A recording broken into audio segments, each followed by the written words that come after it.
So I'd love to talk with you a little bit about and then demonstrate for you the Energizer breath. And something I haven't mentioned yet that I'd like to make a reference to is something that's exactly the opposite. So we're going to talk about the two different opposite ends of the spectrum. Everyone knows that we can use our breath to relax ourselves. We can use our breath to not everyone knows that we can use it to energize ourselves. But think about it. When you yawn,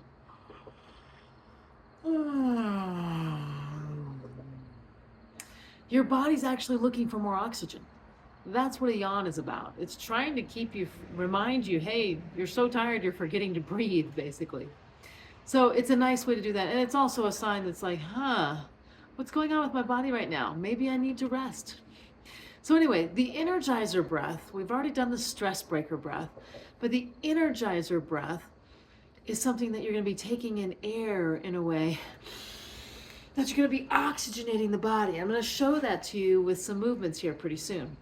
So that's one end of the spectrum, is to really bring in a lot of air, doing it quickly. You're not hyperventilating. So that would be kind of an emergency situation, right? But what you're doing is you are, and you're going to take in more air than you actually release. And so you're bringing in more oxygen into the body. At my business, Wellspring Vitality, here in Colorado, we have a Live O2 oxygen training system. And the way that that works is, on one level, you're just taking in really high levels of oxygen. You've got 85% oxygen coming into the body. And so the cells start to get clean. There's inflammation is released out of the body. All these good things that happen when we have a lot of oxygen. And what happens for us generally, especially if we don't have a breathwork practice and if we're not aware, is we're not taking in enough air most of the time. We're breathing minimally. But the body needs this energizing breath. And so if you're stuck at a desk, you're working and you're focused on your task, every once in a while, give yourself that deep breath. And I'll show you the Energizer breath routine here in just a minute. I also want to talk about, like I said, that opposite end of the spectrum. We have energizing, and then we have using the breath to come into the body deeply, to focus and to let go of everything else. And the thing that I've really enjoyed is a friend of mine, she's a nurse, and she works on the helicopters and on the Flight for Life.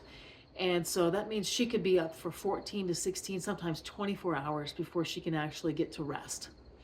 And so one of the things that she shared with me, it's actually an ancient practice. It's called Yoga Nidra. But the medical practice, as well as other people who are in these kinds of jobs where they're not sleeping and they're needing to be available for the job, they've kind of co-opted the practice, and they call it near sleep deep rest, or NSDR. And you can find this, you find tons of these videos on YouTube. And so 10 minutes, 20 minutes, 30 minutes, even longer, where all that you're doing is doing really slow, gentle breaths. And then they have you start focusing on different parts of your body. And it's so important for us when we're healing from trauma that we not only be able to get ourselves out of a freeze state by knowing how to breathe, but that we can also get ourselves out of fight or flight and get to a place where, and actually freeze as well, because you get so deeply relaxed, but you're so in tune with your body.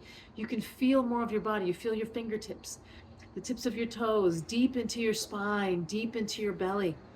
When we are in trauma response and we're there for years, we start to not feel anymore.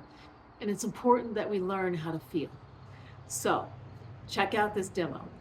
All right, so here it is, the Energizer breath. I wanted to show it to you. You could do this in a chair without moving your body, but you might as well add in the amazing effect of getting your body moving, of getting it grooving, sending oxygen. Anytime you breathe deeply, you start to send oxygen into the places that are moving. It's more than a machine. This body that we have is such a beautiful creation. We are fearfully and wonderfully made. So here it is. I'm gonna start just with a little hip hop. I'm letting the shoulders go. I'm letting the hips go. I'm letting everything just relax and release. I'm gonna go ahead and take in some deep breaths here. And I'm gonna do just like Muhammad Ali, right? Fly like a butterfly, sting like a bee. So we're gonna be moving the energy of the body. We have energy fields on our body. It's not woo-woo, it's not new age, it's how you were created. All right, so here we go. A little bit of hip hop. I'm gonna bring in horse lips here. Letting the body really go. All right, and here we go, bringing in air.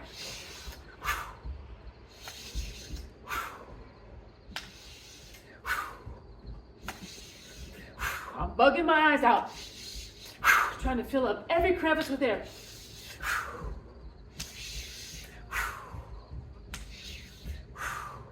And we can also move the hips. We could go right into just gently unwinding the core as we bring in that breath.